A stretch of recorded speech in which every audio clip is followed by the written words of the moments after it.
Welcome to Experts Explain Trauma. Today, Tim Fletcher joins us to answer a common question that survivors ask themselves, as well as giving us tips to help us on our healing journey. Okay, Tim, here's the question for today. How does trauma cause people to confuse validation with love, and how do they shift from needing approval to self-affirmation? Two wonderful questions. Where I would start with that, Lisa, would be to me, validation and love are two core needs that every child has. But what happens within complex trauma is a child quickly begins to realize they have to earn love. Love isn't just given, they have to somehow earn it by adapting certain ways to conform to the rules, etc. So there's not unconditional love, it's conditional love. But then what they get if they conform is they get validation, and that feels like love. It feels like, oh, I'm getting recognized, I'm getting a sense of value, I'm appreciated, I'm respected, but they're not seeing it's still conditional. It's only if I conform, and now I have to perform in order to get validation, which now is starting to get twisted in their mind. That's what love feels like. So if I get validation, then I feel like I'm being loved. So it's kind of narrowing what love is to validation, but then it's all dependent on I have to perform, and it's all dependent on others must give it to me if I perform. Because what's happening when a child isn't getting the love unconditionally and they realize they have to earn love is they are beginning to believe that something's wrong with me just the way I am. So I'm not worthy of love the way I am being authentic. So I don't like me. I can't validate me because I must not be good enough. Oh, So they stop self-validation and replace it with criticism. So they develop a strong internal critic that's always finding fault as to why they're not getting love because you did this, because you're not good enough here, because you're not good enough here. So instead of internal validation, they now have internal criticism as the default, the norm. So to change that, what people have to realize, it's not just changing a behavior, it's actually changing a core belief system, because the belief system is it is my fault. That's why I wasn't validated. That's why I wasn't loved. I must not be good enough. I must not have value. Those are all lies that you're believing, that you're building your life on a bunch of lies. And so self validation is changing those lies, accepting that who I am is good enough. I don't have to perform. I was actually trying to get love from people who couldn't give me love. I was trying to get love from unsafe people. And so that's where I based all of my equations about relationships and love was with unsafe people. I have to now realize that even though that seemed like the truth, it was actually a lie when it comes to healthy relationships. And I have to be able to get to safe people and begin to develop relationships with them. But I'm not going to probably be successful in building a relationship with a healthy person unless I first build a relationship with myself. And I have to learn to meet my own needs, accept who I am, and when I'm authentic, learn to validate myself, not just criticize myself. And what I would say to people is that's a slow, gradual process. You just don't do that in a day. There's a lot of self-awareness that has to develop in that process. There's a lot of just coming to accept parts of you hated, identifying lies that you believed and replace them with the truth, learning to meet your own needs, learning to actually be your own friend is all part of that process. But what you're doing in all of that process is actually it's an informal type of validation because you're treating yourself as if you matter. You're treating yourself with respect. And that is a form of validation. And then when you require others to treat you with respect, or else I'm not going to have a relationship with you, you're actually validating yourself, not verbally, but through your actions. And that to me is a lot of people, when they think of validation, just think of it as a verbal process. But Actually, it's more an action process in the initial stages.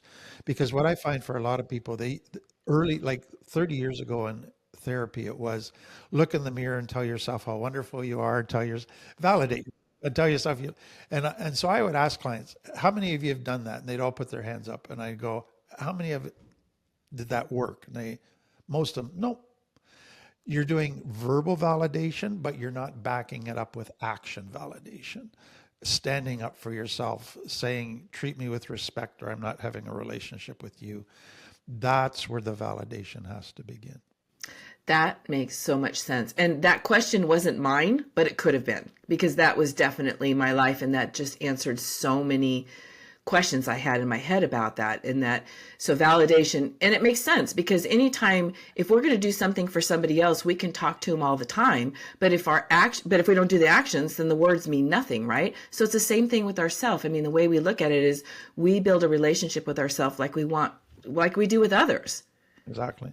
And what I say to clients all the time is, sadly, what happens in complex trauma is words carry less and less meaning and weight, because parents say, I love you, but they never back it up with actions. And so you begin to mistrust words. That words, they're suspect. Prove it to me by your actions. Otherwise, I just feel hypocrisy all the time. And so that the same happens when we think of validation. We long for verbal validation, but what we have to realize is we actually long to be treated as if we matter. We be treated with respect, that somebody sees us and hears us and understands us.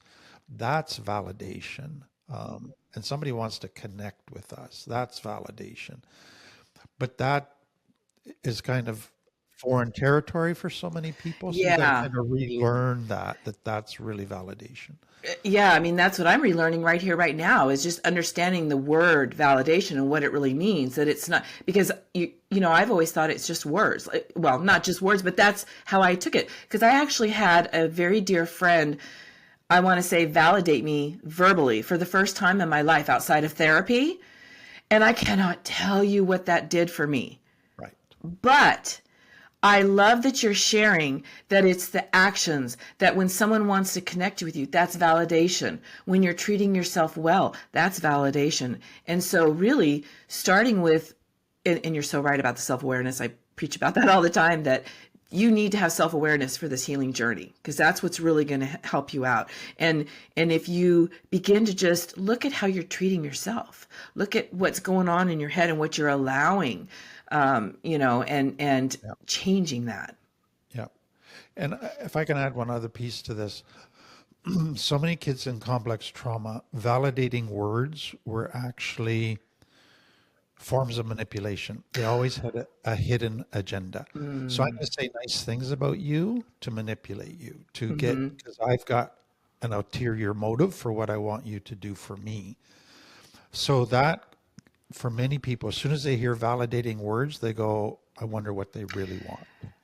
Ooh, yeah. And so there's an immediate on guard suspicion that words never mean what they really say. There's always a hidden meaning and a hidden agenda. And I'm immediately on guard. And so that's where, for most people, they eventually need the healing power of words, but they first need, words are just too scary for them. They need people to treat them with respect. Yeah, that's so true. Yeah, I in my first marriage there was a lot of words and not a lot of action, or the actions didn't line up with the words, and I cannot tell you how frustrating that is. Yeah. And it got to the point where I really got to the point where I didn't trust anybody, what Yeah, anybody had to say. I didn't even trust myself. exactly. Yeah. Yeah. And I've actually had clients say to me, if I give them a verbal validation, they look at me and go, what do you want?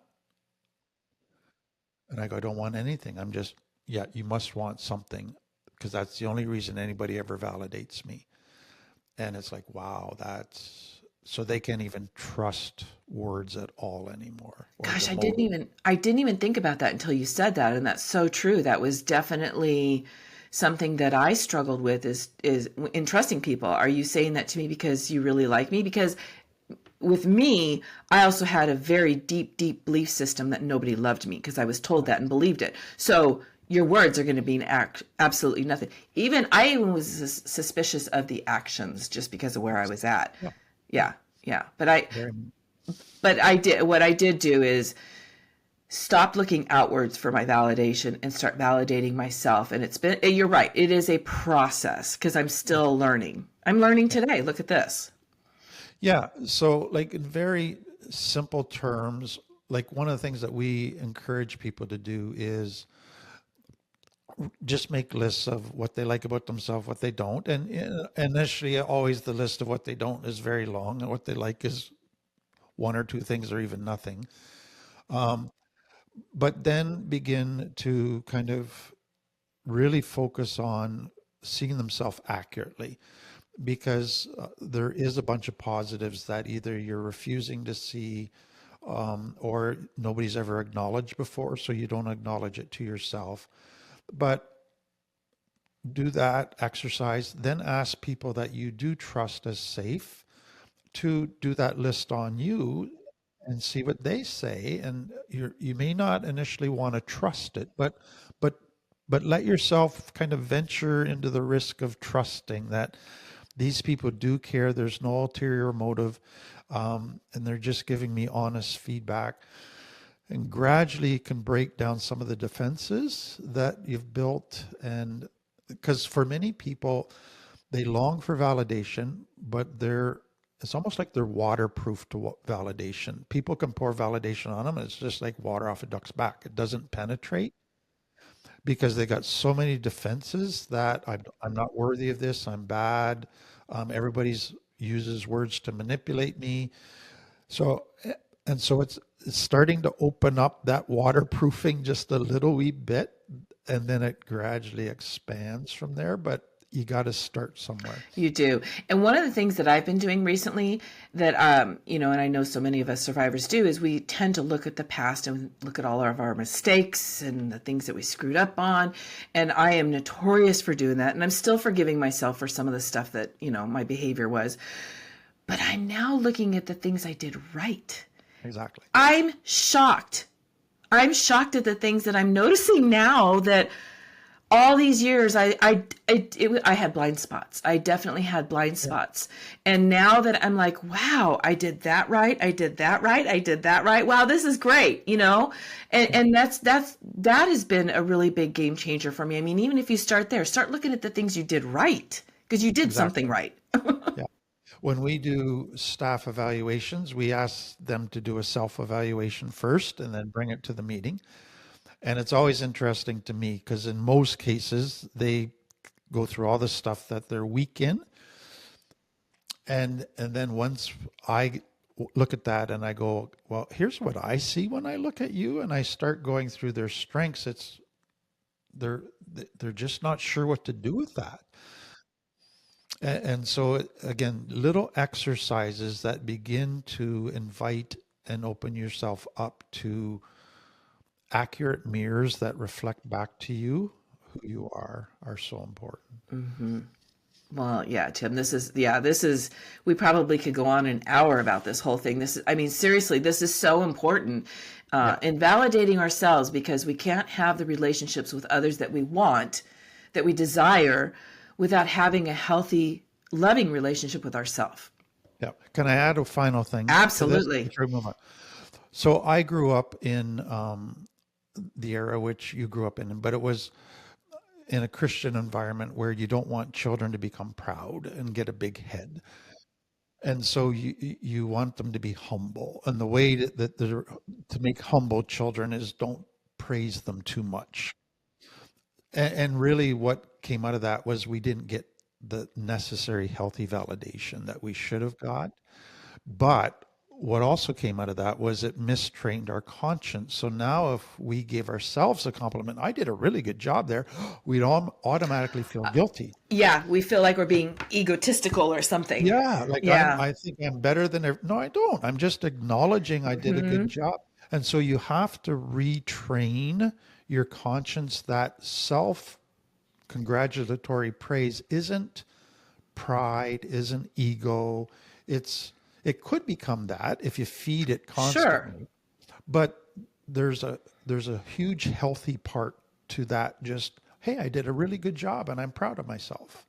And that's okay. And we need to be able to give ourselves permission to do that. Absolutely. Yeah, we do need to give ourselves permission. And I'm actually doing that. I actually physically go, Exactly. good job. Seriously, I do. I do. Like the other day I was reflecting on my past and I was like, oh, and I was remembering something, a choice that I made, the right choice, and it was pretty profound, and just thinking, dang, Lisa, that was good. You know, like these realizations.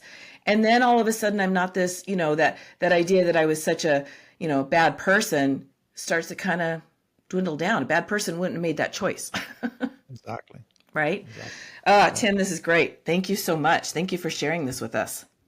If you resonate with this video or it's helped you out at all, let us know in the comments.